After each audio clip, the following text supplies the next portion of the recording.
Magandang umaga, ngayon po ay araw ng Miyerkules, June 26, 2024. Update po muli sa lagay ng panahon.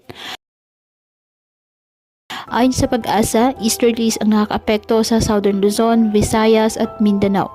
Samantala, wala namang bagyo o low pressure area na minomonitor sa loob po ng ating Philippine Area of Responsibility na maaaring makaapekto sa ating bansa. Ngayong araw, dahil po sinasabing easterlies, asahan ng maulap na kalangitan na may kalat-kalat na pag-ulan at thunderstorms sa Bicol Region, Eastern Visayas, Caraga, Quezon at Palawan. Ang Metro Manila at nalalabing bahagi ng Visayas, Mindanao, Calabarzon at Mimaropa, bahagyang maulap hanggang sa maulap na kalangitan with isolated rain showers or thunderstorms dahil pa rin po sa easterlies. Apektado naman ng mga localized thunderstorms ang nalalabing bahagi ng Luzon. Kaya patuloy pa rin po natin na pinag-iingat ang ating mga kababayan sa banta po ng mga posibilidad ng pagbaha at pagguho ng lupa, lalo na kapag may malalakas na ulan.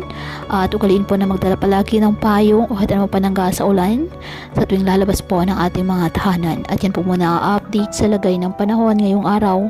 Muli patuloy po tayo na mag-ingat at palaging tandaan, God loves you. Stay safe and God bless.